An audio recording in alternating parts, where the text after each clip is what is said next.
हरे कृष्णा कृष्णा कृष्णा हरे हरे हरे राम राम राम हरे हरे हरे कृष्णा कृष्णा कृष्णा हरे राम राम राम हरे हरे हरे कृष्णा कृष्णा कृष्णा हरे राम राम हरे हरे हरे कृष्णा कृष्णा कृष्णा हरे राम राम हरे हरे कृष्णा कृष्णा कृष्णा हरे राम राम हरे हरे कृष्णा कृष्णा कृष्णा हरे राम हरे హరే కృష్ణ అండి అందరికీ. ఇస్కాన్ శ్రీ శ్రీ రాధా గోవిందాలయం మ్యాంగ్లూరు కర్ణాటక వారి తరపున 18 రోజులలో భగవద్గీత అవగాహన క్లాసులకి మీ అందరికీ కూడా స్వాగతం. మనం భగవద్గీతలో 9 అధ్యాయాలు చూసాము. అంటే ఒక రకంగా చెప్పాలంటే సగం భగవద్గీత అనేది అవగాహన చేసుకోవడానికి ప్రయత్నిస్తూ సగం భగవద్గీత అనేది మనం చూడడం జరిగింది. మనం నిన్న 9వ అధ్యాయంలో ఏం చూసాము? రాజవిద్య రాజగుహ్యం పవిత్రమిదముత్తమం ప్రత్యక్షావగమం ధర్మ్యం సుసుఖం కర్తుమవ్యయం. అంటే భగవంతుడు రహస్యాల గురించి గుహ్యాత్, గుహ్యతరం, గుహ్యతమం అనే వీటి గురించి చెప్పడం జరిగింది. గుహ్యాత్ అంటే నేను శరీరాన్ని కాదు ఆత్మని అని తెలుసుకోవడం. గుహ్యతరం అంటే మనం అందరం కూడా ఆత్మస్వరూపము, పరమాత్ముడు అనేవాడు ఉన్నాడు, ఆయన గురించి తెలుసుకోవడం.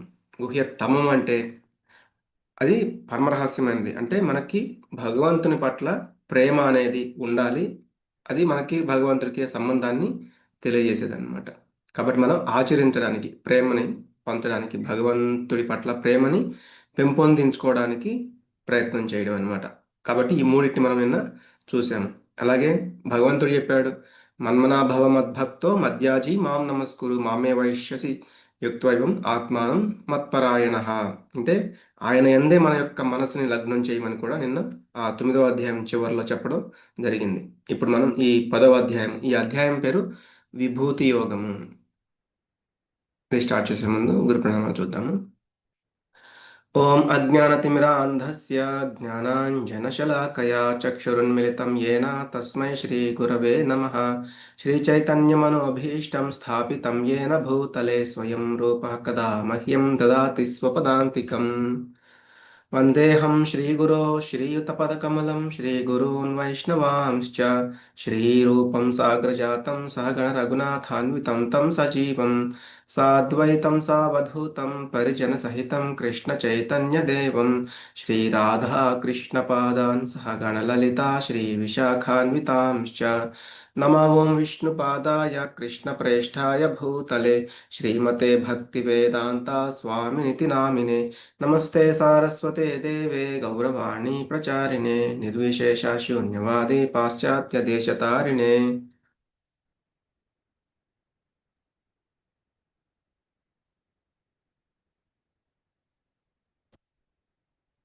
हे कृष्ण करुणा सिंधो दीनबंधो जगत्पते गोपेश गोपिका कांता राधा कांत नमोस्तुते. तप्त कांचन गौरांगी राधे वृंदावनेश्वरी वृषभानुसुते देवी प्रणमामि हरिप्रिये. वाञ्छाकल्पतरुभ्यश्च कृपा सिन्धुभ्य एव च पतितानां पावनेभ्यो वैष्णवेभ्यो नमो नमः. जय श्री कृष्ण चैतन्य प्रभु नित्यानंद श्री अद्वैत गदाधरा श्रीवासादि गौरभक्त वृंद.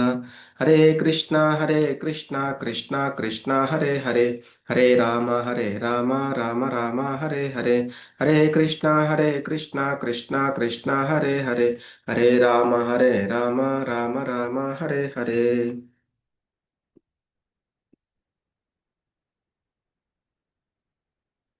మనం ఇందాక చెప్పుకున్నట్లుగా ఈ 10వ అధ్యాయం, ఈ 10వ అధ్యాయం పేరు భగవత్ విభూతి యోగము. అంటే భగవంతుని యొక్క విభూతులను మనం చూడడం జరుగుతుంది. నమో భగవతే వాసుదేవ. శ్రీ భగవానువాచ భూయ ఏవ మహాబాహో శృణు మే పరమం వచః యత్తేహం ప్రీయమాణాయ వక్ష్యామి హితకామ్యయా. శ్రీ భగవానుడు పలికెను, మహాబాహువులు కలవో అర్జున, నా మాటలు మళ్ళీ విను. నీవు నాకు ప్రియమిత్రుడవు అగుటచే ఇంతవరకు వివరించిన దాని కంటే ఉత్తమమైన జ్ఞానము నీ హితం కొరకు చెప్పబోతున్నాను. అంతే, ఇంకా ఇక్కడ హితకామ్య, నీ హితం కోసం నేను చెప్తున్నాను అని. ఎందుకు? ప్రియమాణాయ, నువ్వు నాకు ప్రియుడివి అంటే నువ్వు నాకు ప్రియ మిత్రుడివి కాబట్టి. కాబట్టి ఇంకా శృణు, విను. మనకి 7వ అధ్యాయంలో కూడా చెప్పారు కదా, శృణు, తశృణు అని. అంటే భగవంతుడు చెప్తున్నారు, వినడం చాలా శ్రద్ధగా విను అని. ఇంకా ఇంకా మంచి జ్ఞానాన్ని, ఇంకా ఉత్తమమైన జ్ఞానాన్ని ఇంకా చెప్పబోతున్నాను అని చెప్తున్నారు. నీ మంచి కోసమే చెప్తున్నాను అని కూడా చెప్తున్నారు.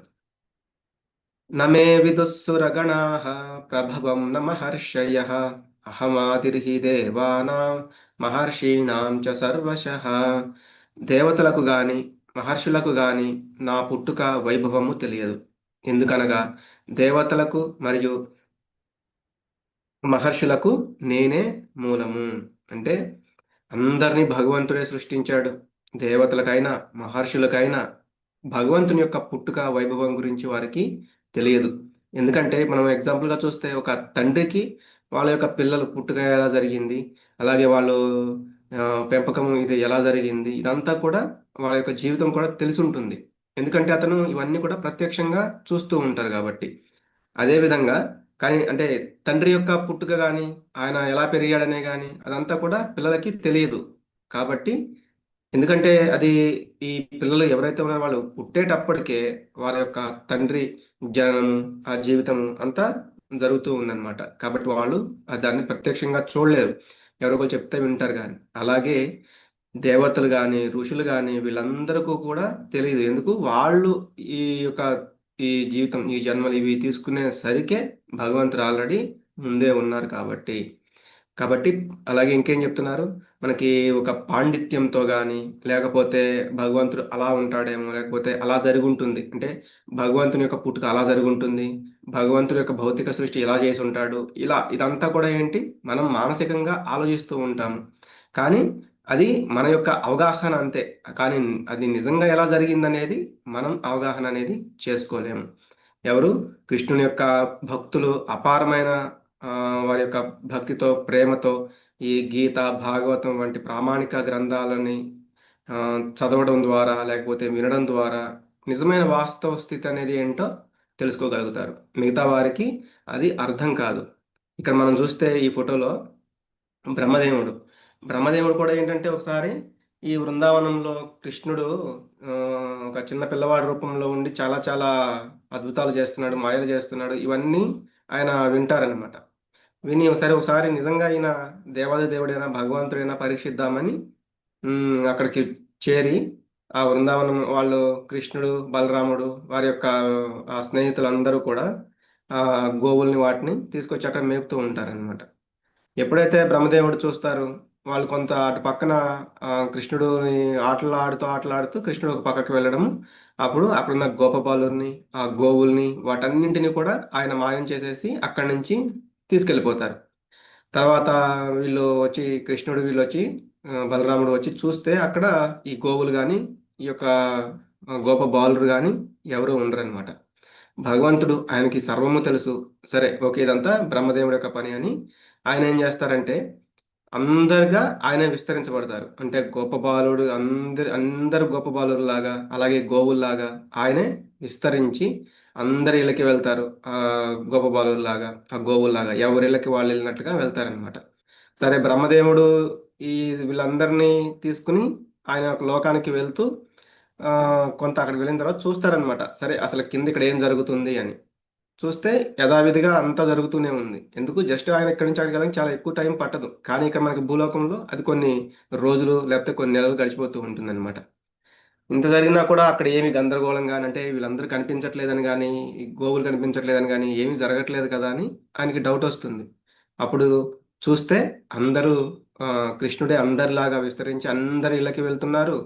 అందరి తల్లులతోటి ఆయన ఆప్యాయంగా ఉంటున్నారు. అందరు గోవుల్లాగా అందరికీ సేవలు చేస్తూ ఇట్లా ఉంటున్నారనమాట.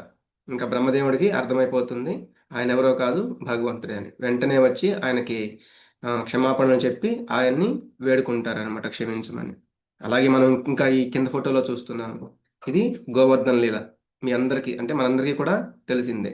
ఎప్పుడైతే ఆ, నందమహారాజు ఇంద్రుడికి యజ్ఞం చేసి అవన్నీ కూడా అక్కడ అర్పించాలి ఇంద్రుడి కోసం అని అనుకుంటారు. అప్పుడు కృష్ణుడు చెప్తారు, మనకి ఈ బృందావనంలోని ఈ కొండల నుంచి మనకి చాలా ఈ వర్షాలు ఇదంతా కూడా వీటి నుంచి వస్తున్నాయి, మనం వాటికి ఏమీ ఇవ్వట్లేదు ప్రకృతికి అని ఆయన ఈ యొక్క గోవర్ధన గిరికి ఆ, యజ్ఞం చేద్దాము, గోవర్ధన గిరికి మనం ఇదంతా కూడా సమర్పిద్దాము అని ఆయన చెప్తే సరే అని అలాగే చేస్తారు. అప్పుడు ఇంద్రుడికి కోపం వచ్చి ఒక భీకరమైన వర్షాన్ని తుఫాన్ లాగా సృష్టించడం అంటే వర్షం అంటే ఆ వానదేవుడికి చెప్పి చేయడం జరుగుతుందన్నమాట. అప్పుడు ఆయన ఆయన ఒక చిటికిన వేలుతో ఆ గోవర్ధన గిరిని పైకి లేపి అట్లాగే 7 పగళ్ళు 7 రాత్రులు అట్లాగే పట్టుకుని ఉంటారు. అప్పుడు వీళ్ళందరూ కూడా ఆ గోవర్ధన గిరి కిందకి వచ్చి ఆ ఆ యొక్క అంటే ఆ అపాయం నుంచి అందరూ కూడా బయటపడతారనమాట. తర్వాత అదంతా తెలుసుకుని ఇంద్రుడు చాలా అంటే చాలా బాధ పెట్టాలంటే అక్కడ అంతా భీకరమైన దాన్ని సృష్టించాలని చూస్తారు. కానీ అక్కడ సాక్షాత్తుగా భగవంతుడే ఉన్నప్పుడు ఆయన తలుచుకుంటే అక్కడ ఏది జరగదు. కాబట్టి ఇంద్రుడు వెంటనే మళ్ళీ ఆయన తప్పు తెలుసుకుని ఆయన కూడా వచ్చి ఆ కృష్ణ భగవానుడికి వేడుకుని ఆయన్ని క్షమించమని అడుగుతారు. అలాగే ఆయన 7 రోజులు 7 పగళ్ళు ఏమీ తీసుకోలేదన్నమాట. యశోదాదేవి రోజుకి 8 సార్లు ఆయనకి ఆహారం అనేది అందిస్తూ ఉండేదంట. అలాంటిది ఆయన 7 రోజులు ఏమీ తీసుకోలేదు కాబట్టి అట్లా 7 ఇంటూ 8 అంటే 56 రకాల వంటకాలు ఆయన ఇంద్రుడు భగవంతుడికి చేసి నివేదన చేస్తారనమాట. అందుకే ఇప్పటికీ కూడా కొన్ని మనకి ఇస్కాన్ టెంపుల్స్లో అయినా సరే చాలా చోట్ల నార్త్ ఇండియా వైపు ఇట్లా అన్ని చోట్ల కూడా చెప్పన్ భోగ్ అంటే 56 రకాల వంటకాలు అనేవి చేసి సమర్పిస్తూ ఉంటారు. అంటే అంతకంటే ఎక్కువగా కూడా చేసి భగవంతుడికి సమర్పిస్తూ ఉంటారు. అందుకే ఇలా ఎవరు ఆఖరికి బ్రహ్మదేవుడు కానీ లేకపోతే ఇంద్రుడు కానీ ఇటువంటి వాళ్ళే దేవతలకు కూడా వీళ్ళు కూడా తెలుసుకోలేకపోతున్నారు అని చెప్తున్నారు.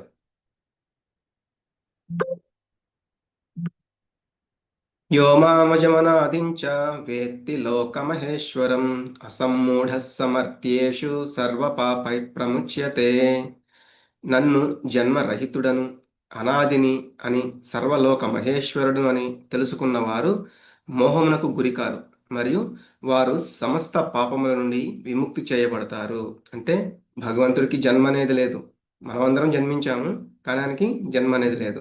అనాది అంటే అనాది కాలం అంటే ఆయనకి ఆది, ఈ కాలానికి ఆది, ఈ కాలం పుట్టకముందే ఆయన ఉన్నారనమాట. కాబట్టి అలా ఎవరైతే తెలుసుకుంటారో వాళ్ళు మోహానికి గురి కారు. మిగతా వాళ్ళందరూ కూడా ఏదో ఏదో టైంలో మోహంలో పడిపోతూ ఉంటారు. ఇందాక మనం చూసినట్లుగా బ్రహ్మదేవుడైనా ఇంద్రుడైనా ఇలా ఒక్కొక్కసారి మర్చిపోతూ ఉంటారనమాట.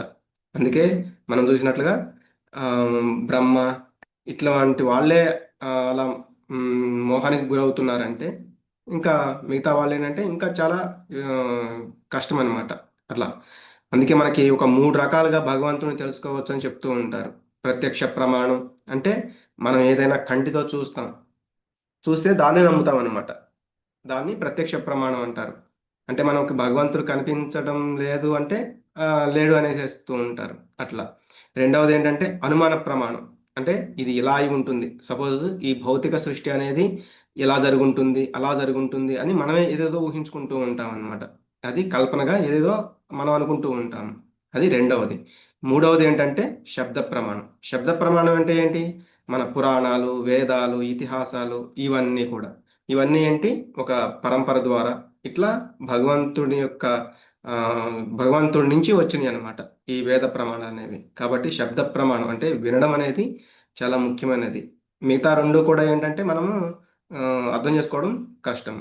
కాబట్టి ఉపనిషత్తులు కూడా భగవంతుడి నుంచే వచ్చాయి కాబట్టి ఈ వేద ప్రమాణం అనేది శబ్ద ప్రమాణం అనేది మనం నమ్మాలి. ఇంకేం చెప్తున్నారు?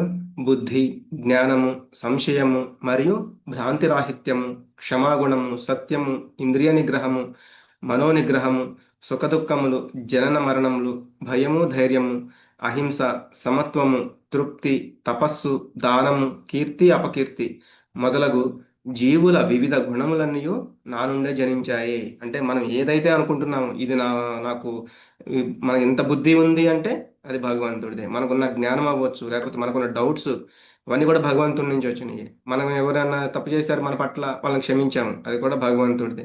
మనం సత్యం పలకడము, మనం భ్రాంతికి లోనవడం కూడా అది ఆ, భ్రాంతి రాహిత్యం, మనం భ్రాంతిలో ఉండకుండా చేసేది కూడా భగవంతుడే. మనకుండే ఇంద్రియ నిగ్రహం ఆయనే, మనస్సుని నిగ్రహించి ఇట్లా మనకి ఇన్ని రకాల గుణాలు చెప్తున్నారు కదా, ఇవన్నీ కూడా భగవంతుడి నుంచే వచ్చాయని భగవంతుడే చెప్తున్నారు. महर्षयः सप्त पूर्वे चत्वारो मनवस्तथा मद्भावा मानसा जाता येषां लोक इमाः प्रजाः. సప్త ఋషులు, వారి పూర్వం సనక సనందాదులైన నలుగురు మహర్షులు, 14 మంది మనువులు నా మనసు నుండే ఉద్భవించారు. వివిధ లోకములందలి సమస్త ప్రజలు వారి నుండే జన్మించారు. ఇక్కడ మనం చూస్తే 7 ఋషులు మనకి ఇక్కడ ఈ పిక్చర్లో మీరు చూడొచ్చు. ఈ 7 ఆ ఋషులు, వాళ్ళకు పూర్వం ఎవరున్నారు? సనక, సనందన, సనాతన, సనత్ కుమారులు. ఇక్కడ ఈ నలుగురు కుమారులు అన్నమాట. వీళ్ళు ఏంటంటే బ్రహ్మ నుంచి వచ్చిన వాళ్ళు, బ్రహ్మ యొక్క మానస పుత్రులు అంటారు. వాళ్ళకి తల్లేం లేదు, బ్రహ్మదేవుని యొక్క మనసు నుంచే వాళ్ళు ఉద్భవించారు. కాబట్టి వీళ్ళు అట్లాగే 14 మంది మనువులు కుమారులు. ఏంటంటే ఈ కుమారులు బ్రహ్మ యొక్క మనసు నుంచి కుమారులు వచ్చారు. తర్వాత ఏమో సప్త ఋషులు వచ్చారు. తర్వాత వీళ్ళ నుంచి అంటే వీరికి మనుష్య జనాభాని, మనకి మనం మనువు గురించి 4వ అధ్యాయంలో చెప్పుకున్నాము. అంటే ఆ మనువు ఈ జనాభాని పెంపొందించడానికి ఆయన కూడా వచ్చారనమాట. కాబట్టి ఆ జనాన్ని పెంపొందించమనే కార్యం ఆయనకు అప్పగించింది. వాళ్ళు కూడా ఎంతమంది? 14 మంది. కాబట్టి వీళ్ళు కూడా దేవతా లోకాల నుంచి ఈ మనుష్య జాతిని ఇంకా పెంచడానికి, పెంపొందించడానికి, వాళ్ళు సంరక్షించడానికి వాళ్ళకి ఆ అధికారం ఇవ్వబడింది అనమాట. అలాగే మనం ప్రస్తుతం ఏంటంటే 7వ మనువు, ఈయన పేరు వైవస్వత. కాబట్టి ఈయన యొక్క కాలంలో మనం ఇప్పుడు ఉన్నాం. 14 మంది మనువుల్లో 7వ మనువు. ఇప్పుడు 7వ మన్వంతరం అనేది మనకి జరుగుతూ ఉంది. అంటే ఆల్రెడీ 6 మన్వంతరాలు అయిపోయాయి. బ్రహ్మదేవుని పగలు 7 మనువులు ఉంటారు. మళ్ళీ ఆ, అంటే 7వ మనువు నడుస్తుంది. మళ్ళీ ఇంకా 7 అయిపోయిన తర్వాత ఆయన పగలవుతుంది. మళ్ళీ తర్వాత మళ్ళీ రాత్రి. మనం కల్పం అనేది చూసాం కదా, ఇట్లా అన్నమాట.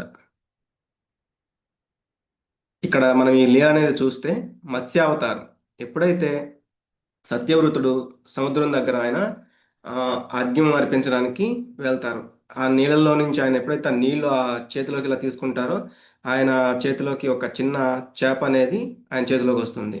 ఆయన దాన్ని చూసి చూసి చూడగానే ఆ చేప అనేది అడుగుతుంది, నన్ను రక్షించు అని. సరే అని ఆ చేపను తీసుకుని ఆయన దగ్గర ఉన్న ఆ కమండలంలో వేసుకుంటారనమాట. ఇంటికి వెళ్ళేటప్పటికి ఆ చేప ఏమవుతుంది? ఆ కమండలం అంత పెద్దగా అయిపోతుంది. సరే దాన్ని తీసి ఒక భాండం, అంటే ఒక పెద్ద నీళ్ళ తొట్టి లాంటిది ఉంటే దాంట్లో వేస్తారు. కాసేపటికి ఏమవుతుందంటే అది దానంత పెద్దదైపోతుంది. సరే దాన్ని తీసి మళ్ళీ ఏం చేస్తారు? ఒక కుండం, అంటే ఒక చెరువులాగా ఉంటే దాంట్లో వేస్తారు. అప్పుడు ఆ చేప అనేది మళ్ళీ దానంత పెద్దగా అయిపోతుంది. అప్పుడు ఆయనకి డౌట్ వస్తుంది, ఇదేదో నార్మల్ కార్యం కాదు, ఇదేదో భగవత్ కార్యం అని ఆయన వేడుకుంటారు. స్వామి మీరెవరు? నన్ను ఎందుకు ఇలా ఆ, చేస్తున్నారు అని. అప్పుడు ఆయన చెప్తారు, ఆ, జరుగుతున్నది ఇప్పుడు ఈ ప్రళయం రాబోతుంది ఈ 7 రోజుల్లో. అప్పుడు నేను ఈ యొక్క ఒక నావను తీసుకుని వస్తాను. దాంట్లో ఔషధాలని ఇదంతా నువ్వు సిద్ధం చేసుకుని నువ్వు చెప్తే, అంటే నువ్వు రెడీగా ఉంటే గనక 7 ఋషులు వీళ్ళందరినీ తీసుకుని మనము, అంటే నెక్స్ట్ మళ్ళీ ఇంకొక సృష్టి చేయాలి కాబట్టి వీటిని మనం వేదాలని వీటన్నిటిని రక్షించడానికి చేద్దాము అని చెప్తారనమాట. సరే అని ఆయన చెప్పినట్లుగానే 7 రోజుల్లో ఆయన నావను సిద్ధం చేసి అందులో ఔషధాలు ఇదంతా కూడా రెడీ చేసి పెట్టుకుంటారు. అలాగే అన్నట్లుగానే ఆ రోజు ప్రళయం వస్తుంది. భగవంతుడు ఇట్లా ఆ మత్స్యాకారంలో, మత్స్య రూపంలో వచ్చి ఈ యొక్క నావని చూడండి, ఈ యొక్క తాడుని ఆయన కూడా ఆ, ఆదిశేషు అని చెప్తారు. ఇక్కడ కట్టేసి ఆ రాత్రంతా కూడా ఆ ఈ జలాల్లోనే విహరించారంట భగవంతుడు, ఆ బ్రహ్మదేవుని యొక్క రాత్రి మొత్తం. తర్వాత మళ్ళీ ఆయన ఒక రాత్రి అయిపోగానే తర్వాత మళ్ళీ ఆ సృష్టి అనేది మొదలవుతుంది. అందుకే మనకి 7వ అధ్యాయంలో కూడా చెప్పారు, మనుష్యాణం సహస్రేషు అంటే అంటే భగవంతుని గురించి తెలుసుకోవాలనుకునే వాళ్ళు చాలా తక్కువ మంది ఉంటారు. ఇది కూడా మనకి ఈ లీలలు అన్నీ కూడా భాగవతంలో వస్తాయి. అందుకే భాగవతం మరియు భగవద్గీత గురించి తెలుసుకోవాలనుకునే వాళ్ళు కూడా చాలా తక్కువగా ఉంటారు. అటువంటి వాళ్ళు ఇటువంటి లీలల్ని వీటన్నిటిని కూడా చాలా బాగా అర్థం చేసుకోగలుగుతారనమాట. ఏతాం విభూతిం యోగం చ మమ యో వేత్తి తత్వతః సోవికంపేన యోగేన యుజ్యతే నాత్ర సంశయః. నా మహిమలను, దివ్య శక్తులను యథార్థముగా తెలిసిన వారు నిశ్చలమైన భక్తి యోగములో నెలకొంటారు. ఈ విషయంలో ఎలాంటి సందేహానికి తావులేదు. అంటే ఎవరైతే నిజమైన భక్తులు ఉన్నారో వాళ్ళు భగవంతుని యొక్క మహిమలను కానీ, దివ్య శక్తులను కానీ ఎలా అయితే అవి ఉన్నాయో అలా యథార్థంగా తెలుసుకోగలుగుతారు. వాళ్ళు ఈ విషయంలో ఎలాంటి సందేహం ఆలోచించరు. మనకేంటంటే ఈ 8వ శ్లోకం నుంచి 11వ శ్లోకం వరకు భగవద్గీత యొక్క చతుశ్లోకి భగవద్గీత అంటారు. అంటే 4 శ్లోకాల్లో భగవద్గీత అనేది మనము ఇక్కడ చూడొచ్చు. మనకి అలాగే భాగవతంలో కూడా ఉంటుంది చతుశ్లోకి భాగవతం అని. అంటే ఆ యొక్క భాగవతం యొక్క సంపూర్ణ ఆ, అర్థం అంతా కూడా అక్కడ చెప్పబడుతుంది. అలాగే ఇక్కడ మనకి భగవద్గీత సంపూర్ణ జ్ఞానం ఇక్కడ ఇవ్వబడుతుంది. అలాగే రామాయణంలో కూడా ఉంటుంది. ఇట్లా అన్నమాట. కృష్ణుడి యొక్క ఐశ్వర్యాలు తెలుసుకోవడం వల్ల మనకి ఫలితాలు అంటే ఇక్కడ అహం సర్వస్య ప్రభవో మత్తః సర్వం ప్రవర్తతే ఇతి మత్వా భజంతే మాం బుధా భావ సమన్వితాః. నేనే సమస్త సృష్టికి మూల ఉత్పత్తి స్థానమును, నా వల్లనే సమస్తము నడుస్తున్నది. దీనిని పూర్ణముగా తెలుసుకున్న జ్ఞానులు నన్ను అత్యంత భక్తి విశ్వాసములతో ఆరాధిస్తారు. అందుకే మనం చెప్తూ ఉంటారు, బ్రహ్మాండ భ్రమితే కోన భాగ్యవాన్ జీవ గురు కృష్ణ కృపాపాయ భక్తిలతా బీజ్ అంటారు. అంటే కొన్ని కోట్ల మందిలో ఎవరికో మాత్రం ఈ భక్తిలతా బీజం అనేది దొరుకుతుంది. దానిని ఎవరు కూడా విడిచిపెట్టకుండా గట్టిగా పట్టుకోవాలంట. ఎందుకు లేకపోతే మనం ఆ భక్తిలోకి రాలేము. అది ఎప్పుడో అరుదుగా ఒక గురువు నుంచో భగవంతుడి నుంచో అనేది అందుతుంది. దాన్ని వదలకూడదు. అలాగే ఈ శ్లోకాన్ని మనం ఈ ఈ 4 శ్లోకాలను కూడా మనం సంబంధ, అభిధేయ, ప్రయోజన అంటే సంబంధం, భగవంతుడికి మనకి సంబంధం ఏంటి, అభిధేయ అంటే దాన్ని మనం ఎలా తెలుసుకోవాలి, దాన్ని ఎలా ఆచరించాలి, దాన్ని ఆచరించడం వల్ల వచ్చేది ప్రయోజనం, అది ఎలా అనేది ఈ 4 శ్లోకాల్లో చూస్తే ఈ మొదటి శ్లోకం ఏంటంటే సంబంధం. అంటే భగవంతుడి అంటే మనం ఎవరిని ఆరాధించాలి, ఇదంతా ఎవరి నుంచి వచ్చింది అనేది అన్నమాట. కాబట్టి ఇక్కడ ఏం చెప్తున్నారు, ఈ భౌతిక ప్రపంచం అనేది కూడా ఒక మనకి 1/4 అంటే ఉన్న మొత్తంలో భగవంతుడి సృష్టిలో మనకి ఈ 1/4 మాత్రమే ఈ భౌతిక ప్రపంచం అనేది ఉంది. మిగతా 3 వంతులు కూడా ఆధ్యాత్మిక లోకాలు అంటారు. అంటే స్పిరిచువల్ ప్లానెట్స్ అన్నమాట అవన్నీ కూడా. అందుకే ఇక్కడ ఏం చెప్తున్నారు, అహం సర్వస్య ప్రభవో, అహం నేనే సర్వస్య ప్రభవో మొత్తం నా నుంచే ప్రభవించింది అంటే ఉద్భవించింది. మత్తస్సర్వం ప్రవర్తతే ఇతి మత్వా భజంతే మాం. ఇది ఎవరైతే తెలుసుకుని భజిస్తారో మాం నాకు, నన్ను ఎవరైతే భజిస్తూ ఉంటారో బుధా భావ సమన్వితాహ, అటువంటి దీన్ని సంపూర్ణంగా తెలుసుకున్న జ్ఞానులు వాళ్ళు భగవంతుని అర్థం చేసుకోగలుగుతారు, విశ్వాసంతో ఆరాధిస్తారు. అందుకే భజంతే అంటున్నారు. అంటే నిజంగా భగవంతుడి గురించి తెలుసుకున్న వాళ్ళు ఆయనని భజిస్తారు. భజించడం అంటే ఏదన్నా భజన చేయడం అని, లేకపోతే ఇలా కాదు. అంటే పూజలు చేయడం ఇది కాదు. అంటే ఆరాధించాలి భగవంతుడిని, ప్రేమతో ఆరాధించాలి. కాబట్టి అంటే మనం అనుకుంటూ ఉంటాం కదా, నీకు ఇన్ని కొబ్బరికాయలు కొట్టాను, నాకున్న ఈ కష్టం తీర్చేసేయాలి, లేకపోతే నువ్వు దేవుడివా కాదా నిరూపించుకో. ఇట్లా మనమే ఆయనకి కండిషన్స్ అనేవి పెడుతూ ఉంటాం అనమాట. మనకున్న కోరికలు తీర్చకపోతే ఆయన ఉన్నాడో లేడో ఇట్లా అనుకుంటూ ఉంటాం. కానీ ఆయన ఏం చెప్పారు, 9వ అధ్యాయంలో పత్రం పుష్పం ఫలం తోయం. అంటే భక్తితో నాకు నీ దగ్గర ఏమున్నా లేకపోయినా కనీసం వీటినైనా అర్పిస్తే నేను వాటిని స్వీకరిస్తాను. కాబట్టి మనము ఆయన ఉన్నాడా, మనం సమర్పించేవి తీసుకుంటాడా, స్వీకరించడా అనేది కాదు. మనం ప్రేమతో ఏమి ఇచ్చినా కూడా ఆయన తీసుకుంటాడు. కాబట్టి ఆరాధన అనేది, ప్రేమ అనేది మనం భగవంతుడి పట్ల కలిగి ఉండాలి. అందుకే ఇతిమత్వా భజంతే మా, భగవంతునిపై భక్తి శ్రద్ధలతో ఆయనకి సేవలు చేయాలి. ఇది అభిధేయ అనమాట. అంటే మనం ఎలా ఆయన పట్ల ఉండాలి అని. మచ్చిత్త మద్గత ప్రాణ బోధయంత పరస్పరం కథయంతశ్చ మాం నిత్యం తుష్యంతి చ రమంతి చ. శుద్ధ భక్తులు మనస్సు నాయందే లగ్నం చేసి వారి జీవితాలను శరణాగతితో నాకే అర్పించి ఎల్లప్పుడూ నాయందే సంతుష్టులై ఉంటారు. ఒకరినొకరు నా గురించి తెలుపుకుంటూ మరియు నా వైభవాల గురించి చర్చించుకుంటూ అత్యంత తృప్తిని, పరమ ఆనందమును అనుభవిస్తుంటారు. అందుకే ఇక్కడ ఏం చెప్పారు? మత్ చిత్త. చిత్త అంటే మనస్సు. మత్ అంటే నాకు. అంటే పూర్తిగా వాళ్ళ యొక్క ఆలోచన అవ్వచ్చు, ఏ వాళ్ళు ఏం చేసినా కూడా అది భగవంతుడి మీదనే లగ్నం చేస్తారు శుద్ధ భక్తులు అనేవాళ్ళు. పూర్తిగా వాళ్ళు భగవంతుడి గురించి ఆలోచనలో ఉంటారు, భగవంతుడికి శరణాగతి అయి ఉంటారు. వాళ్ళు ఎల్లప్పుడూ కూడా ఇక్కడ ఏం చెప్తున్నారు? తుష్యంతి చ రమంతి చ అంటే భగవంతుని కీర్తిస్తూ ఉంటారు. దానివల్ల ఆనందాన్ని అంటే రమంతి ఆనందాన్ని పొందుతూ ఉంటారు. ఇక్కడ మనం చూస్తే శ్రీల ప్రభుపాదుల వారు ఆయన ఎప్పుడు కూడా భగవంతుని కీర్తిస్తూ చాలా ఆనందం పొందుతూ ఉండేవాళ్ళంట. అంటే 70 సంవత్సరాల వయసులో కూడా ఆ అమెరికా వెళ్ళి కొన్ని వేల మందిని ఆయన మార్చడం జరిగింది. కానీ మనం మామూలుగా భౌతికంగా ఆలోచించే వాళ్ళైతే ఏ ఒక రాజకీయ విషయాల గురించో, పాలిటిక్స్ అయితే మనకి క్రీడలు, స్పోర్ట్స్ వీటి గురించి న్యూస్లు అంటే అక్కడ ఏం జరుగుతుంది, ఇక్కడ ఏం జరుగుతుంది వీటి గురించి మనం మాట్లాడుతూ ఉంటాం. కానీ భక్తులు అనేవాళ్ళు భగవంతుడి గురించే మాట్లాడుతూ ఉంటారు. ఒక క్షణం కూడా వాళ్ళు ఆ, వాటిని అంటే ఆ సమయాన్ని వృధా చేయరన్నమాట. ఒకవేళ వాళ్ళని ఎలా చూడాలి అంటే ఒక చేప నీళ్ళలో నుంచి కనుక బయటికి వస్తే ఎలా విలవిల్లాడిపోతూ ఉంటుందో అలా భగవంతుడి గురించి సంబంధం లేని విషయాల గురించి వీళ్ళు కూడా విలవిల్లాడిపోతూ ఉంటారండి. అంటే ఇక్కడ ఎందుకు మనం ఇక్కడ ఉండబడ్డాము అని. కాబట్టి వాళ్ళు ఎప్పుడు కూడా భగవంతుడి గురించే ఆలోచిస్తూ ఉంటారు. మరి తనను చేరడానికి కృష్ణుడు ఎవరికి తెలివితేటలు ఇస్తారు? ఇది ఏంటి ప్రయోజన? ఎలా అయితే ఇందాక చెప్పుకున్నాం, ముందు భగవంతుడికి మనకి సంబంధం గురించి చెప్పారు. తర్వాత భక్తులు అనేవాళ్ళు ఎలా ఉంటారు అని చెప్పారు. మరి భక్తులు అనేవాళ్ళు అలా చేయడం వల్ల వాళ్ళకి భగవంతుడు ఆ, సమకూర్చే ప్రయోజనం ఏంటి? తేషాం సతతయుక్తానాం భజతాం ప్రీతిపూర్వకం దదామి బుద్ధియోగంతం ఏన మాం పయాంతి తే. ప్రేమపూర్వక భక్తితో సదా నన్ను సేవించే వాళ్లకు నేను బుద్ధియోగం ప్రసాదిస్తాను. దానిచే వారు నన్ను చేరగలుగుతారు. ఎవరైతే భక్తి శ్రద్ధలతో భగవంతుడి మీదనే మనసు పెట్టి భగవంతుడి నామస్మరణ చేస్తారో అటువంటి వారికి భగవంతుడు ఏదో రకంగా అంటే భగవంతుడు అంటే ఎవరో ఆయన తెలియజేస్తారు.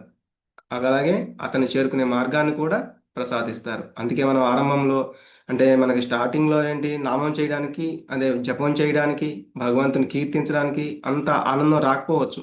ఎందుకంటే మనం ఆ, అర్థం చేసుకోలేము, లేకపోతే కొంత కష్టంగా అనిపించవచ్చు.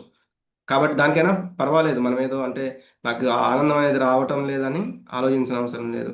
మెకానికల్గా అంటే భౌతికంగా లేకపోతే ఏదో చేస్తున్నాము అన్నట్లుగా అయినా మనం దాన్ని చేస్తూ ఉండాలి. అప్పుడు కొంతకాలం అయిన తర్వాత మనం పట్టు వదలకుండా ఉంటే భగవంతుడే మనకి దారి చూపిస్తానంటున్నారు. ఎందుకు?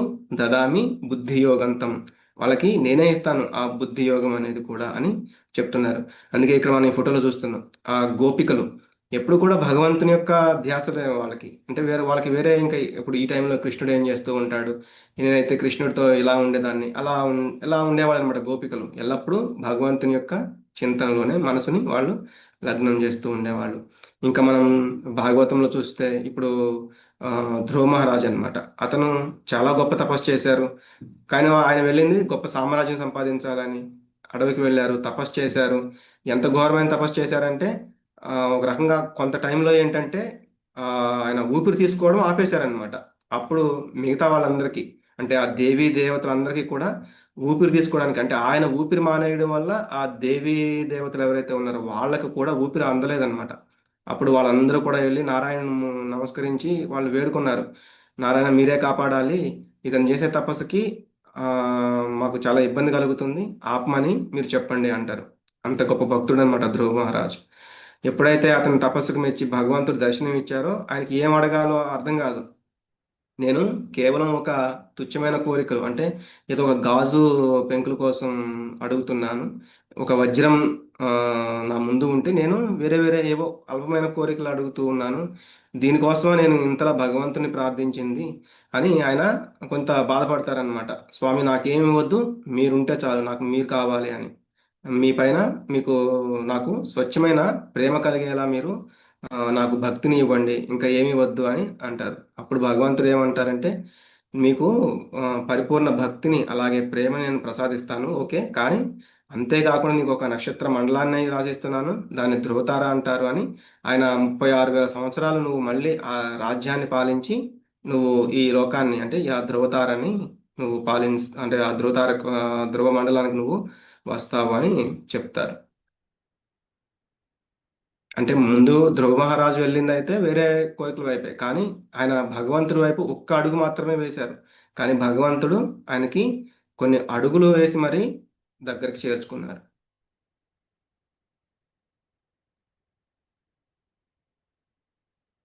ఇది కూడా ప్రయోజన శ్లోకమే. తేషామేవానుకంపార్థం అహమజ్ఞానజం తమః నాశయామ్యాత్మభావస్థో జ్ఞానదీపేన భాస్వత. నేను వారి మీద కరుణ చూపడానికి వారి హృదయంలో ఉండి అజ్ఞానం వల్ల కలిగిన అంధకారాన్ని తేజోవంతమైన జ్ఞానదీపంతో నశింపజేస్తాను. ఎవరి ఎవరి పట్ల? అటువంటి శుద్ధమైన భక్తులు ఎవరున్నారు వారి పట్ల వాళ్ళ హృదయంలోనే నివసిస్తానని చెప్తున్నారు. అజ్ఞానం వల్ల వాళ్ళకి కొంత ఆ అంధకారం ఉన్నా కూడా తేజోవంతమైన జ్ఞానదీపంతో, ఎక్కడైతే సూర్యుడు ఉంటాడో అక్కడ చీకటి ఉండదు కదా, అలాగే ఎక్కడైతే భగవంతుడు ఉంటాడో అక్కడ అజ్ఞానం అనేది ఉండదన్నమాట. ఇక్కడ చూస్తే మనం సుఖదేవ గోస్వామి, ఆయన ఆయన పరీక్షిత్ మహారాజు ఇంకా 7 రోజుల్లోనే ఆయన యొక్క దేహం విడిచిపెట్టాలి. కాబట్టి అతను ఏమనుకున్నారు, ఈ 7 రోజుల్లో నాకు మంచి జ్ఞానం కలిగితే భగవంతుడి గురించి తెలుసుకుంటే చాలు అనుకున్నారు. అతనిది శుద్ధమైన భక్తి అనేది కాదు, కానీ అతని మనసులో ఉంది అది ఆ, భగవంతుడి గురించి తెలుసుకోవాలని. కాబట్టి భగవంతుడు ఏం చేశారు, ఆయనకి స్వయాన ఈయన అంటే ఆయన మనసులో ఉన్న ఆ అజ్ఞానాన్ని తొలగించడానికి శుకదేవ గోస్వామిని పంపించారనమాట. సరైన టైంకి శుకదేవ గోస్వామిని పంపించారు. అలాగే ఇక్కడ మనం చూస్తే దేవహూతి, ఈ స్టోరీ కూడా మనకి భాగవతంలోనే వస్తుంది. ఈ దేవహూతి దేవి, ఆయన ఏంటంటే కపిలముని అవతారంలో ఆయన ఆయన యొక్క అంటే ఆ దేవహూతి మాత యొక్క బిడ్డగానే జన్మించి అక్కడ లీల అంటే ఈ ఆత్మ సాంఖ్య యోగాన్ని మొత్తాన్ని కూడా ఆమెకి వివరిస్తారు. ఎప్పుడైతే ఆయన యొక్క అంటే ఆ దేవహూతి మాత యొక్క భర్త కర్దమముని ఆయన వన వానప్రస్థానికి వెళ్తారు. అప్పుడు కపిలముని వచ్చి అంటే మరి నాకు ఎవరు తోడుగా ఉంటారు, ఇప్పుడు మీరు వానప్రస్థానికి వెళ్తే నాకు ఈ యొక్క అంటే ఈ వైరాగ్యాన్ని ఎవరు కలిగిస్తారు అంటే స్వయాన ఆవిడ యొక్క కుమారుడిగా జన్మించి భగవంతుడే అక్కడ ఆవిడకి జ్ఞానం అనేది ఇస్తారనమాట. అలాగే కృష్ణుడు ఎప్పుడైతే గోలోక బృందావనానికి వెళ్ళిపోవాలో అప్పుడు ఇక్కడ ఈ నారాయణ అవతారంలో కనిపించి ఉద్ధవుడికి, అలాగే మైత్రేయ ముని అని ఉంటారు ఆయనకి, వీళ్ళిద్దరికీ కూడా చతుర్భుజాకారంలో దర్శనం ఇచ్చి ఇక్కడ ఉద్ధవ గీతని ఆ ఉద్ధవుడికి ఉపదేశిస్తారనమాట. ఇదంతా కూడా భాగవతంలో వస్తుంది. ఇప్పటి వరకు చెప్పిందన్న అంతా విన్న తర్వాత ఇప్పుడు అర్జునుడు చెప్తున్నారు ఇంకా. అర్జున ఉవాచ పరం బ్రహ్మ పరం ధామ పవిత్రం పరమం భవాన్ పురుషం శాశ్వతం దివ్యం ఆదిదేవమజం విభుం ఆహుస్త్వాం ఋషయः సర్వే దేవర్షిర్నారదస్తథా అసితో దేవలో వ్యాసః స్వయం చైవ బ్రవీషి మే. అర్జునుడు పలికెను, నీవు దేవదేవుడవు పరంధాముడవు, నువ్వే దేవదేవుడివి, అలాగే పరిశుద్ధుడవు, నీకు ఆ ఆ కళంకం అనేది ఏమీ ఉండదు, సంపూర్ణ సత్యమువు అంటే నువ్వు నిజమైన నిజానివి, శాశ్వతమైన వాడివి, నువ్వు నువ్వే నిజమైన శాశ్వతమైన వాడివి, నువ్వు తాత్కాలికమైన వాడివి కాదు, నీవు ఆది పురుషుడవు. ఇందాక చెప్పారు కదా, భగవంతుడే చెప్పారు ఆయన ఆ, వీళ్ళందరూ ఉండక ముందే నేను ఉన్నాను అని. అతీంద్రియుడవు అంటే ఇంద్రియాలకు అతీతుడు, పుట్టుక లేనివాడవు, సర్వ వ్యాపకుడవు, సర్వం కూడా వ్యాపించి ఉన్నావు. నారదుడు, ఇదంతా ఎవరు చెప్తున్నారు అంటే నారదుడు, అసితుడు, దేవలుడు మరియు వ్యాసుడు వంటి గొప్ప ఋషులందరూ నీ గురించిన ఈ సత్యమును ధృవపరిచారు. ఇప్పుడు నీవే స్వయంగా దీనిని నాకు ప్రకటిస్తున్నావు. అదంటే భగవంతుడు చెప్పినంత విన్న తర్వాత ఆయన నా మోహం అంతా తొలగిపోయింది, సంపూర్ణంగా నాకు మీ గురించి భగవంతుడి గురించి తెలిసిపోయింది అని అంటున్నారన్నమాట. మనం కూడా భగవద్గీత చదవడం కానీ భగవద్గీత వినడం కానీ ఈ టైంలో ఎలా ఉండాలి, ఇప్పుడు అర్జునుడు ఎలా అయితే మాట్లాడుతున్నారో అటువంటి మూడ్లో అటువంటి మనస్తత్వంలో కనుక ఉంటే మనకు కూడా భగవద్గీత అనేది ఈజీగా అర్థమయ్యే ఛాన్స్ ఉందన్నమాట. మనకి భగవద్గీత అర్థం కాలేదంటే మనం అడిగి తెలుసుకోవచ్చు, ఇది ఎందుకు ఇలా అన్నారు, అక్కడ అలా ఎందుకు చెప్పారు అని. కానీ అక్కడ ఒక యోగం అది గ్రేట్, లేకపోతే ఇది భగవంతుడు చెప్పింది ఇది కరెక్ట్ కాదు, లేకపోతే ఇట్లా ఆలోచించడం అనేది కరెక్ట్ కాదు.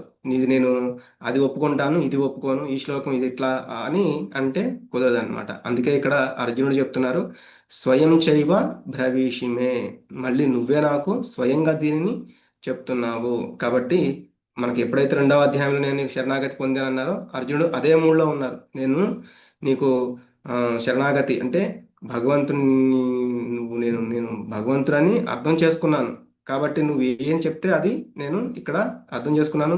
నువ్వే కాకుండా ఆఖరికి ఇంకా మనకి వేదాలని వీటన్నిటిని కూడా ఎవరైతే అర్థం చేసుకుని చెప్తున్నారో వాళ్ళందరూ కూడా చెప్తున్నారు. నారదుడు, అసితుడు, దేవలుడు, వ్యాసుడు ఇటువంటి గొప్ప వాళ్ళందరూ కూడా దాన్ని చెప్పారనమాట. ఎందుకు కొంతమంది అనుకోవచ్చు ఏదో కృష్ణుడు అంటే బావ కాబట్టి అర్జునుడు ఏదో ముఖస్థుతి కోసం అలా చెప్పు ఉంటాడు అని అనుకోవచ్చు. కానీ అందుకే ఆయన ఇక్కడ రిఫరెన్స్ కూడా ఇస్తున్నారు. వాళ్ళందరూ గొప్ప వాళ్ళందరూ కూడా ఇది నిర్ధారించి ఉన్నారు అని. సర్వమేతద్రుతం మన్యే యన్మాం వదసి కేశవ నహి తే భగవన్ వ్యక్తిం విదుర్దేవా న దానవాః. ఓ కృష్ణ, నీవు నాకు చెప్పిందంతా సత్యమని నా సంపూర్ణ విశ్వాసం. దేవతలు దానవులు కూడా నీ నిజస్వరూపం ఎరుగరు. స్వయమేవాత్మన ఆత్మానం వేత్తత్వం పురుషోత్తమ భూత భావన భూతేశ దేవదేవ జగత్పతే. ఓ పురుషోత్తమ, నీవు సమస్త భూతాలకు మూల కారణుడవు, అధిపతివి, దేవతలందరకు దేవుడవు, జగత్తుకంతటికీ నాథుడవు. అందుకే జగన్నాథుడు అంటారు కదా. నిన్ను గురించి నీవే నీ అంతరంగ శక్తి ద్వారా ఎరుగగలవు. అంటే ఆయన చెప్పారు ఆల్రెడీ, ఎవరు తెలుసుకోలేకపోతున్నారు అని. కాబట్టి భగవంతుడి గురించి భగవంతుడికే తెలుసు, మిగతా వాళ్ళకి తెలుసుకోవడం చాలా కష్టమైన పని. అందుకే ఇక్కడ అర్జునుడు చెప్తున్నారు, నువ్వు చెప్పిందంతా నాకు సత్యమని నేను పూర్తిగా అంగీకరిస్తున్నాను అని. ఆ దేవతలు దానవులు కూడా ఆయన్ని ఎరుగలేరు. ఇంకా చెప్తున్నారు, ఓ కృష్ణ, ఓ యోగేశ్వర, నేను నిన్ను నిరంతరం ఎలా స్మరించగలను, ఎలా తెలుసుకోవాలి? ఓ దేవాది దేవ, ఏ ఏ స్వరూపాలలో నిన్ను గుర్తు చేయగలను? అంటే నేను ఒకవేళ మర్చిపోతానేమో నిన్ను, కాబట్టి నేను ఎలా నీ గురించి వినాలి, ఎలా స్మరించుకోవాలి, నేను ఎలా గుర్తు పెట్టుకోవాలి అని అడుగుతున్నారు. అలాగే నీ యొక్క దివ్య మహిమలను మరియు అవతారములను మరలా విస్తారంగా వివరింపుము. నీ వచనామృతమును వింటూ ఉంటే ఎన్నటికీ తనివి తీరదు. అంటే శ్రీకృష్ణుని యొక్క దయ వలన అర్జునుడికి అనుభవం, ఒక బుద్ధి, ఒక జ్ఞానం కలిగి ఆ చెప్తున్నారు. ఓ దేవ ఆయన దేవాదేవునిగా అవగాహన చేసుకున్నారు. కానీ సామాన్య మానవుల తరపున శ్రీకృష్ణుడి గురించి ఇంకా వినాలని అంటే ఆయనకి తెలుసు. కానీ సామాన్యమైన మనుషులం కాబట్టి మన తరపున అంటే వచ్చే తరాల కోసం కూడా ఆయన ఇలా అడుగుతూ ఉన్నారనమాట. భగవంతుని యొక్క ఇంకా గుణాలని లేకపోతే ఆయన యొక్క విస్తారాలని మనకి విశదపరచడానికి ఇంకా ఆయన అడుగుతున్నారు. ఇంకా ఏం చెప్తున్నారు, మీరు చెప్తుంటే నా చెవుల్లో అమృతం పోస్తున్నట్లుగా. ఎందుకు ఆయన యొక్క ఇంకా మరలా మరలా వివరించండి, వచనామృతమును వింటూ ఉంటే ఎన్నటికీ తనివి తీరదు. అంటే భగవంతుడు చెప్తూ ఉంటే ఆయన యొక్క వచనామృతం అంటే ఆయన యొక్క చెవుల్లో ఒక అమృతం నింపినట్లుగా అనిపిస్తుంది అర్జునుడికి. కాబట్టి ఇంకా ఇంకా చెప్పండి అని అడుగుతున్నారు. అప్పుడు భగవంతుడు చెప్తున్నారు, శ్రీ భగవానువాచ హంతతే కథయిష్యామి దివ్యా హ్యాత్మ విభూతయ ప్రాధాన్యత కురు శ్రేష్ఠ నాస్త్యంతో విస్తరస్య మే. ఓ అర్జున, నా దివ్య వైభవాలను గురించి అలాగే చెబుతాను. నా విభూతులకు అంతం లేనందువల్ల ముఖ్యమైన వాటినే వివరిస్తాను. అంటే నా విభూతులు అన్నీ కాదు, వాటిలో కొన్ని ముఖ్యమైనవి ఉన్నవి, వాటిని వివరిస్తాను, నువ్వు విను అని చెప్పడం జరిగింది.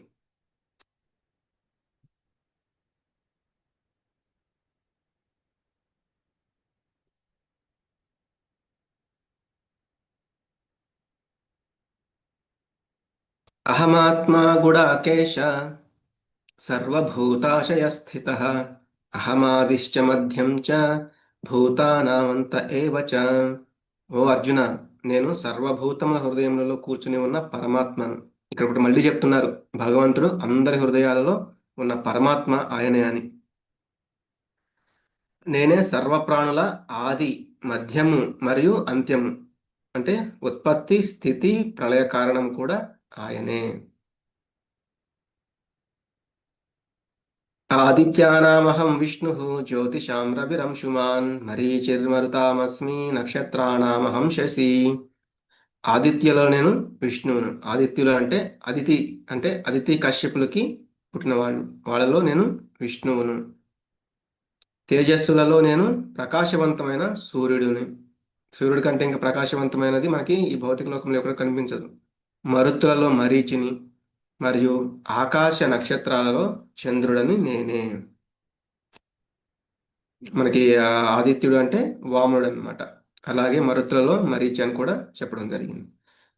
అలాగే వేదాలలో నేను సామవేదాన్ని, దేవతలలో స్వర్గరాజు ఇంద్రుడిని, దేవతలకి ముఖ్యమైన వాడు ఇంద్రుడు అనమాట. అలాగే ఇంద్రియాలలో మనస్సు, మనసు చెప్పినట్లే కదా, అంటే మనసు కంట్రోల్ చేయగలిగితే ఇంద్రియాలని కంట్రోల్లో ఉంటాయి. అలా జీవులలో నేను ప్రాణమును, అంటే చైతన్యాన్ని. ఆ దేహంలో చైతన్యం లేకపోతే దేహము నశించిపోతుంది. అలా రుద్రాణం శంకరశ్చాస్మి, విత్తేషో యక్ష రక్షసాం, వసూనాం పావకశ్చాస్మి, మేరు శిఖరినామహం. సమస్త రుద్రులలో నేను శివుడను, యక్ష రాక్షసులలో ధనపతి కుబేరుడను, వసువులలో అగ్నిని, మరియు పర్వతాలలో మేరు పర్వతమును. అంటే మనకి రుద్రులు ఉన్నారు కదా, ఏకాదశి రుద్రులు అంటారనమాట. వాళ్ళలో శివుడని నేనే అని చెప్తున్నారు. యక్షరాక్షసులనేమో ఆ కుబేరుడు, ఆ దేవతలందరికీ కూడా ఆ కుబేరుడు ధనాన్ని, ఆ, ధన ఆ కోశాగారానికి ఆయన అధిపతిగా ఉంటాడు. అలాగే వశువులు ఉన్నారు, వాళ్ళలో అగ్నిని, మరియు పర్వతాలలో చాలా గొప్పది మేరు పర్వతం, అది నేనే అని చెప్తున్నారు. అలాగే పురోహితులలో ముఖ్యుడైన బృహస్పతిగా నన్ను తెలుసుకున్నాను. అంటే దేవతలకి ఒక గురువు ఉన్నారనమాట, ఆయన బృహస్పతి. అలాగే సేనాపతులలో కార్తికేయుడు, అంటే దేవతలందరికీ సేనాపతి కార్తికేయుడు. మరియు జలాశయాలలో నేను సముద్రము అని చెప్తున్నారు. మహర్షీణాం భృగురహం, గిరామస్మ్యేకమక్షరం, యజ్ఞానాం జపయజ్ఞోస్మి, స్థావరాణాం హిమాలయ. మహర్షుల్లో నేను భృగు మహర్షిని. మనకి భృగు మహర్షి గురించి మనం చాలా వింటూ ఉంటాము, అంత గొప్ప మహర్షి అన్నమాట. కాబట్టి ఆయనే నేను. దివ్య ధ్వనులలో నేను ఓంకారమును. అలాగే మనకి ఓంకారం అది కూడా చాలా శబ్దాలలో ఉన్న ఓంకారము, అంటే వేదాలన్నీ కూడా ఓంకారం అంటే శబ్ద ప్రమాణం అన్నమాట. అలాగే యజ్ఞంలో నేను జపనామమును, అంటే మనం చేసే ఈ కలియుగంలో చేసే యజ్ఞాలంతా కూడా ఈ జపనామం అనే ఈ యజ్ఞము భగవంతుడు అని చెప్తున్నారు. స్థావరాలలోనేమో హిమాలయాలు భగవంతుడు. అన్ని వృక్షాలలో నేను అశ్వత్థ వృక్షం, అంటే రావి చెట్టును మనం చాలా దాన్ని పవిత్రంగా పూజిస్తూ ఉంటాము. అలాగే దేవర్షులలో నేను నారదుడను. నారదుడి గురించి మనం చాలా వింటూ ఉంటాము. ఆయన ఎవరికైతే దర్శనం ఇచ్చి, ఆయన ఎవరినైతే భగవంతుని యొక్క భక్తినిస్తూ ఉంటారో వాళ్ళు శుద్ధ భక్తులు అవుతూ ఉంటారు. గంధర్వులలో నేను చిత్రరథుడను, సిద్ధులలో నేను కపిలమునిని. అంటే ఒక్కొక్కసారి నారదుడు ఏంటి, ఆయన ఒక శాపం ఇస్తారనమాట. ఇందాక మనం చూసినట్లుగా ఆ కుబేరుడి యొక్క పుత్రులకి నలకూబర మణిగ్రీవ అని ఇద్దరు ఉంటారు. వాళ్ళు ఆ చెరువులో మత్తు పానీయాలు సేవించి నగ్నంగా వేరే యువతులతో ఉంటూ వాళ్ళు అసభ్యకరంగా ఉంటారనమాట. నారదుడు అటువైపు నుంచి వెళ్తున్నా కూడా వాళ్ళు లేచి నమస్కారం పెట్టడం కానీ, అది అంటే గొప్ప భక్తులు అటు నుంచి వెళ్తున్నా కూడా వాళ్ళు తెలుసుకునే పరిస్థితుల్లో లీనమైపోయి ఉంటారు వాళ్ళ యొక్క ఆ ఆ కామకేలిలో. అయితే అప్పుడు ఆయన వాళ్ళని పిలుస్తారనమాట. వాళ్ళు భయపడిపోయి ఆయనకి చూసి కూడా, మీరు అంటే మీరు ఏమీ అర్థం చేసుకోలేకుండా ఉన్నారు. మీరు ఎంత మత్తులో తూగుతున్నారు. కాబట్టి ఇదంతా నిజమైన తమోగుణం. కాబట్టి మీరు ఒక చెట్లులాగా, ఎందుకు ఆయన వాళ్ళేంటంటే ఆఖరికి బట్టలు కూడా కప్పుకోకుండా నగ్నంగా అక్కడ ఉన్నారనమాట. కాబట్టి వాళ్ళని చెట్లులాగా ఉండమని శపిస్తారు. వాళ్ళే అశోక చెట్లులాగా అక్కడ కృష్ణ భగవానుడు ఎప్పుడైతే యశోదానందులో ఇంటి దగ్గర ఉంటారో అక్కడ ఆ చెట్టులాగా ఉండే ఇద్దరు వాళ్ళే అన్నమాట. అలాగే గంధర్వులోనేమో చిత్రరథుడు చాలా ఉన్నతమైన వాడు. సిద్ధులలో నేను కపిలమునిని. ఇందా చూసాం కదా, ఆ దేవహూతి మాతకి ఆయన ఆ సాంఖ్యయోగాన్ని వివరించారు.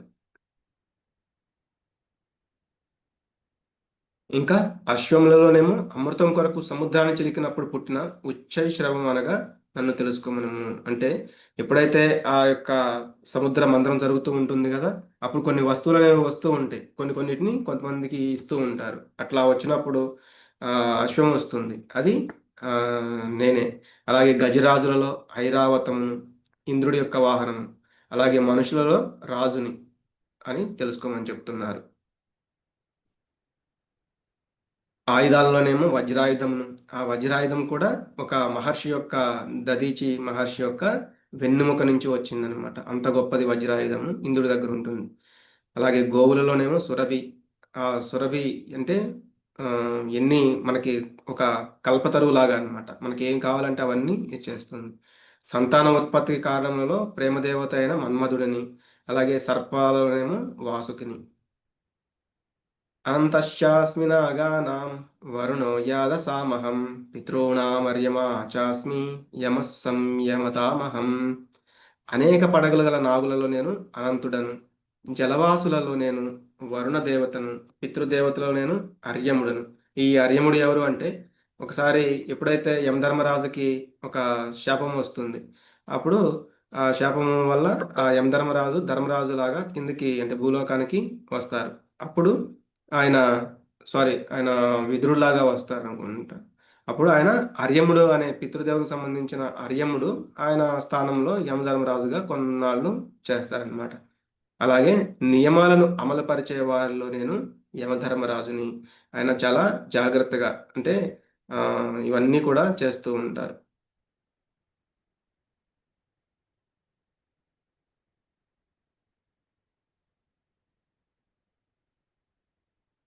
ప్రహ్లాదశ్చాస్మి దైత్యానాం కాలః కలయతామహం మృగాణాం చ మృగేంద్రోహం వైనతేయశ్చ పక్షిణాం. దైత్య దానవులలో అంటే రాక్షసులలో నేను భక్త ప్రహ్లాదుడను. అన్నింటినీ నియంత్రించే వాటిలో కాలమును. జంతువులలో నేను సింహమును, పక్షులలో గరుత్మంతుడను. మనకి రాక్షసుల వంశానికి చెందినవాడు ప్రహ్లాదుడు, కానీ చాలా శుద్ధ భక్తుడు, గొప్ప భక్తుడు. అలాగే అన్నింటిని నియంత్రించేది కాలము. కాలాన్ని మనం అన్నిటిని నియంత్రించేస్తుంది. మనము ఈ యవ్వనముందనో, లేకపోతే ధనముందనో ఇదంతా కూడా మనం ఒక్కొక్కసారి విర్రవీగుతూ ఉంటామనమాట. కానీ దాన్ని కాలం అనేది నియంత్రించేస్తుంటుంది.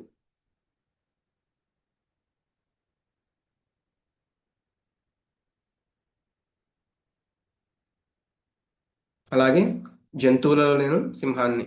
జంతువులన్నిటికీ ఆ మృగరాజు సింహం. అలాగే పక్షులనేమో గరుత్మంతుణ్ణి అని చెప్తున్నాను. పవనః పవతామస్మి రామశస్త్రభృతామహం ఝషాణాం మకరశ్చాస్మి శ్రోతసామస్మి జాహ్నవి. పవిత్రము చేయు వాటిలో నేను వాయువును. సపోజ్ రోడ్డు మీద చెత్త చెదారం ఎంత ఉన్నా కూడా ఒక గాలి పెద్ద గాలి వీచిందంటే మొత్తం క్లీన్ అయిపోతుంది అనమాట. ఆయుధాలలో నేను రాముడిని, ఆయుధదారులలో నేను రాముడిని. ఇంకా ఆ, శ్రీరాముడు కనుక ఆ బాణాన్ని ఎక్కుపెట్టారు అంటే దానికి తిరుగులేదనమాట. రామబాణానికి, రామనామానికి తిరుగులేదు. అలాగే జలచరాలలో ముసలిని. జలంలో ఉంటే ఆ ముసలి చాలా ఆ, స్ట్రాంగ్ అయిపోతుంది అనమాట. ప్రవహించే నదులలో గంగా నదిని. మనకి గంగా నది అనేది చాలా పవిత్రమైనది.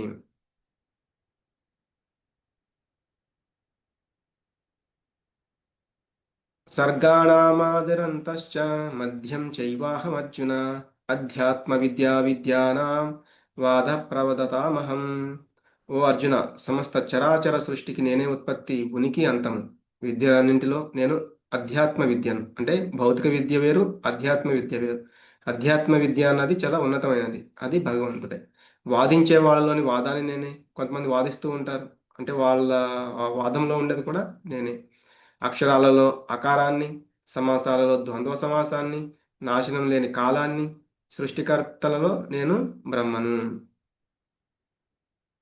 అందుకే మనకి శంకరాచార్య చెప్తారు కదా, మాకురు ధనజన యౌవన గర్వం హరతి నిమేషాత్ కాలాత్ సర్వం. అంటే కాలము అన్నిటిని కూడా నాశింపు చేస్తుంది, కానీ కాలం అనేది నశించదు అనమాట.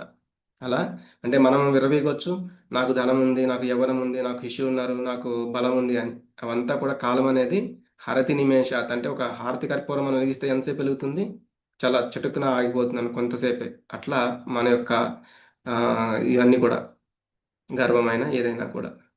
అలాగే నేను సర్వాన్ని హరించే మృత్యువును, జరగబోయే సమస్తానికి మూలాన్ని, స్త్రీలోని కీర్తిని, సంపద, వాక్కు, జ్ఞాపక శక్తి, మేధ, ధైర్యం, ఓర్పు నేనే. అందుకే ఇక్కడ చెప్తున్నారు, కీర్తి శ్రీర్వాక్చనారీణాం స్మృతిర్మేధ ధృతి క్షమ.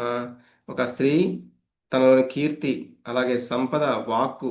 అంటే మనం చూస్తూ ఉంటాము, స్త్రీల యొక్క వాక్కు చాలా మధురంగా ఉంటుంది. అలాగే జ్ఞాపక శక్తి, మనకి పురుషుల కంటే కూడా స్త్రీలలో జ్ఞాపక శక్తి అనేది చాలా ఎక్కువగా ఉంటుంది. మేధ, వాళ్ళ యొక్క బుద్ధి, అలాగే ధైర్యం కూడా చాలా ఉంటుందన్నమాట. ఓర్పు అంటే ఈ రెండింటికి మనం చూస్తే, ఎప్పుడైతే ఒక స్త్రీ ఆ, జన్మనివ్వాలి, బిడ్డకి జన్మనివ్వాలంటే 9 నెలలు భారాన్ని మోస్తుంది. అలాగే పురిటి నొప్పులు అనుభవించి బిడ్డను కంటుందన్నమాట.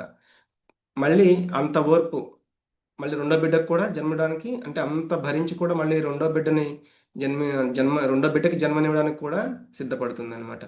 అలాగే నేను సామవేద గానాలలో బృహత్సామాన్ని, ఛందస్సులలో గాయత్రిని, మాసాలలో మార్గశీర్షాన్ని, ఋతువులలో వసంత ఋతువును.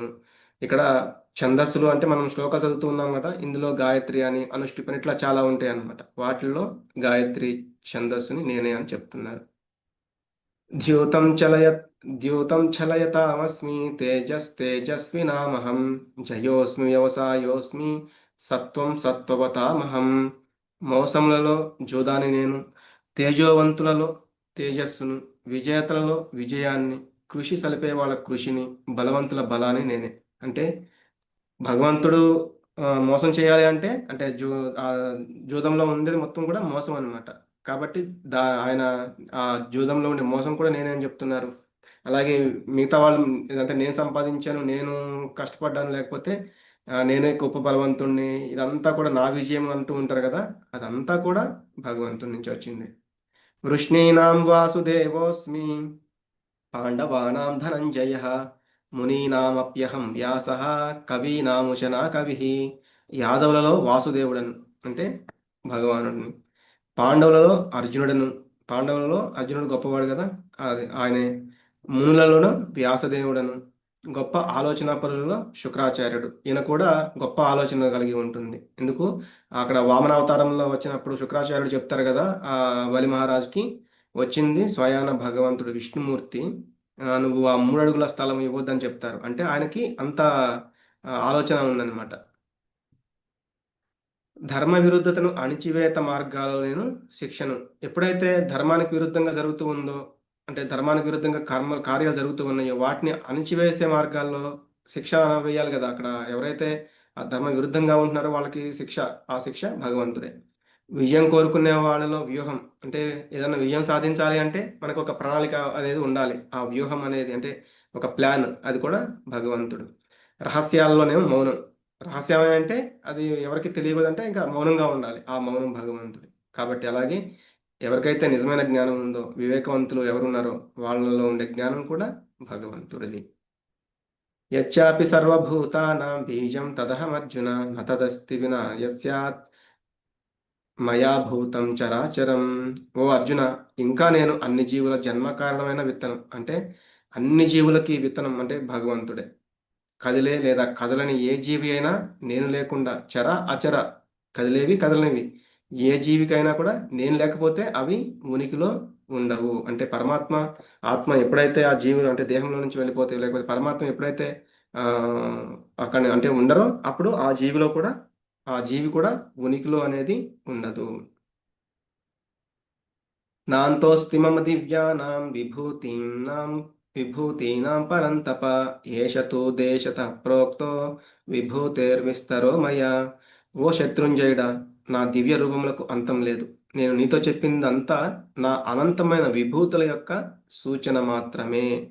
అంటే నేను ఏదో కొంతవరకు చెప్పాను, ఇది అంతం అనేది ఉండదు. నేను చెప్పడం మొదలు పెడితే దీనికి అంతం అనేది ఉండదు, చాలా చాలా వివరించాల్సి ఉంటుంది. కాబట్టి నీకు ఇంకా మొత్తం చెప్పలేదు, ఏదో సూచన ప్రాయంగా కొంత మాత్రమే అని అంటున్నారు. యద్యద్విభూతిమత్సత్వం శ్రీమదూర్జితమేవ వా తత్తదేవావగచ్చత్వం మమ తేజోంశ సంభవం. ఈ లోకంలో ఐశ్వర్యవంతమైనవి, సుందరమైనవి, మహిమ కలిగినవి అయిన సమస్త సృష్టిలు కేవలము నా తేజస్సులోని ఒక అంశ నుంచే ఉద్భవించినవని తెలుసుకొనుము. అంటే ఇక్కడ మనం చూస్తే కృష్ణుడు వటపత్రశాయం, అంటే వటపత్రశాయం చెప్తారు, అంటే ఒక వటపత్రం ఆకు మీద ఆయన అలా ఉన్నారనమాట. ఆయన యొక్క పాదాలలో అమృతం ఉందని అందరూ అంటుంటే దాన్ని ఆస్వాదించాలని ఆయన యొక్క కాలి వేలునే ఆయన నోట్లో పెట్టుకున్నారు. అలాగే మనకి ఇప్పటి వరకు వివరించారు కదా, ఈ సుందరమైనవి, ఐశ్వర్యవంతమైనవి, మహిమ కలిగినవి, ఇదంతా కూడా భగవంతుని యొక్క ఒక్క అంశ, చిన్న ఒక ఒక అంశ చేతనే ఉద్భవించాయి తప్ప ఇంకా నేను నాది చెప్పాలి అంటే ఇంకా చాలా చాలా ఉంది. ఇదంతా నేను ఇప్పుడు నీకు చెప్పింది చాలా తక్కువ, దానికి అంతం అనేది లేదు అని మనం చూసాము. అథవా బహునైతేన కిం జ్ఞాతేన తవార్జున విష్టభ్యాహమిదం కృత్స్నం ఏకాంశేన స్థితో జగత్. ఓ అర్జున, ఈ వివరణాత్మక జ్ఞానం యొక్క అవసరం ఏమున్నది? కేవలము నా ఒక్క అంశము చేతనే నేను ఈ విశ్వమంతా వ్యాపించి పోషిస్తున్నాను. ఇక్కడ కృష్ణుడే చెప్తున్నారు, నేను ఇదంతా కూడా ఈ అవసరం లేదు, అసలు నేను ఇంత జ్ఞానము చెప్పవలసిన అవసరం కూడా ఏం లేదు. ఎంత నేను దాంట్లో ఉన్నాను, ఇదంతా కూడా కేవలం ఒక్క అంశ, నా ఒక్క అంశ చేత. మనం చూసాము, క్షీరోదకశాయి విష్ణువు, గర్భోదకశాయి విష్ణువు, కారణోదకశాయి విష్ణువు. ఆ కారణ జలంలో ఎప్పుడైతే కారణోదకశాయి విష్ణువు శయనించారో ఆయన యొక్క స్వేదరంధ్రాల నుంచి చాలా చాలా కోట్లాది కోట్ల బ్రహ్మాండాలు అనేవి వచ్చాయి. ప్రతి ఒక్క బ్రహ్మాండంలో కూడా గర్భోదకశాయి విష్ణువు మళ్ళీ ఆయన యొక్క గర్భంలో నుంచి బ్రహ్మదేవుడు రావడము, ఆ బ్రహ్మదేవుడు సృష్టి చేయడము, ఆ సృష్టించిన జీవులలో మళ్ళీ పరమాత్మ రూపంలో ఈ క్షీరోదకశాయి విష్ణువు. అంటే ఒక్క అంశ, ఆ పరమాత్మ అనే ఒక్క అంశ చేతనే ఈ విశ్వమంతా కూడా పోషిస్తున్నాను నేను. అదంతా నా ఒక్క అంశ చేతనే అని ఇక్కడ చెప్తున్నారు. కాబట్టి ఆ విశ్వాలో ఎన్ని బ్రహ్మాండాలు ఉన్నాయో ఆ బ్రహ్మాండాలన్నిటినీ కూడా నేను నా ఒక్క అంశ చేతనే పోషిస్తున్నాను అని చెప్తున్నారు. అంటే దానిపైన భక్తుడు మనసును కనుక మనం స్థిరపరచుకోగలిగితే ఈ ప్రపంచంలో ఈ ఐశ్వర్యవంతమైనవి, అందమైనవి చూసినప్పుడు ప్రతి ఒక్క దాంట్లో కూడా మనం భగవంతుణ్ణి చూడొచ్చు. ఎలా అయితే మనం 5వ అధ్యాయంలో చూసాము, విద్యా వినయ సంపన్నే బ్రాహ్మణే గవిహస్తిని శునిచైవ శ్వపాకే చ పండితా సమదర్శిన. ప్రతి ఒక్క జీవిలో కూడా మనం పరమాత్మని దర్శించగలము అని మనం అర్థం చేసుకోవాలి. శుద్ధ భక్తులైన వాళ్ళు అలా చేయగలరు అని చెప్తున్నారు.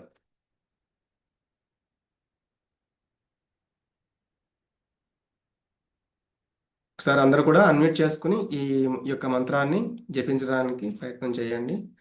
హరే కృష్ణ హరే హరే కృష్ణ కృష్ణ హరే కృష్ణ కృష్ణ కృష్ణ హరే హరే హరే కృష్ణ కృష్ణ హరే కృష్ణ రామ హరే హరే హరే రామ హరే రామ హరే రామ రామ హరే రామ హరే హరే కృష్ణ కృష్ణ కృష్ణ హరే కృష్ణ కృష్ణ హరే కృష్ణ హరే హరే హరే హరే రామ హరే రామ హరే రామ హరే రామ రామ హరే హరే హరే హరే కృష్ణ హరే హరే కృష్ణ కృష్ణ కృష్ణ హరే హరే కృష్ణ హరే కృష్ణ హరే కృష్ణ రామ హరే హరే హరే రామ రామ హరే రామ రామ హరే హరే హరే రామ రామ రామ హరే హరే హరే కృష్ణ కృష్ణ కృష్ణ హరే హరే హరే రామ రామ రామ హరే హరే హరే కృష్ణ కృష్ణ కృష్ణ హరే రామ రామ రామ హరే హరే హరే. హరే. అందరికీ ధన్యవాదాలు. అటెండ్ అయిన ప్రతి ఒక్కరికి కూడా ధన్యవాదాలు. ఏమైనా తప్పులు కనుక చెప్పుంటే అందరికీ క్షమించాలి. అలాగే రేపు మనము 11వ అధ్యాయం చూస్తాము. ఈరోజు ఏదైతే 10వ అధ్యాయంలో చెప్పారో, అంటే మనకి ఒక అధ్యాయం మనకి ఎవరైతే ప్రాక్టికల్స్ ఇవి చేస్తూ ఉంటారు కదా కాలేజెస్లో, వాటిని చేసేటప్పుడు ఫస్ట్ ఏం చెప్తారు? థియరీ అంటే చెప్తారనమాట. ఆ లెసన్ అనేది అర్థం అవడానికి చెప్తారు. తర్వాత రోజు ఏం చేస్తారు? వాటిని ప్రాక్టికల్స్ అంటే ఈ థియరీ చెప్పిన దాన్ని వాళ్ళ చేత చేపించి చూపిస్తారనమాట. అలాగే భగవంతుడు కూడా ఈ రోజంతా కూడా అంటే ఈ 10వ అధ్యాయంలో చెప్పారు. ఆయన యొక్క విభూతులన్నిటిని గురించి, కొన్ని ముఖ్యమైన వాటి గురించి చెప్పడం జరిగింది.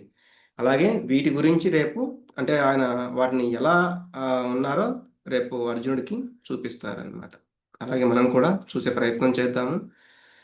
అందరూ ఎవరు కూడా మిస్ అవ్వకుండా రేపు కూడా అటెండ్ అవ్వడానికి ప్రయత్నం చేయండి. అందరికీ ధన్యవాదాలు. వాంఛాకల్పతరుభ్యశ్చ కృపా సింధుభ్య ఏవచ పతితానాం పావనేభ్యో వైష్ణవేభ్యో నమో నమః.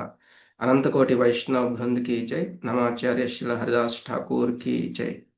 భగవద్గీత భాగవత గ్రంథాలకి జై. శిల ప్రభుపాద్ की जय. హరే కృష్ణ మహామంత్రానికి జై.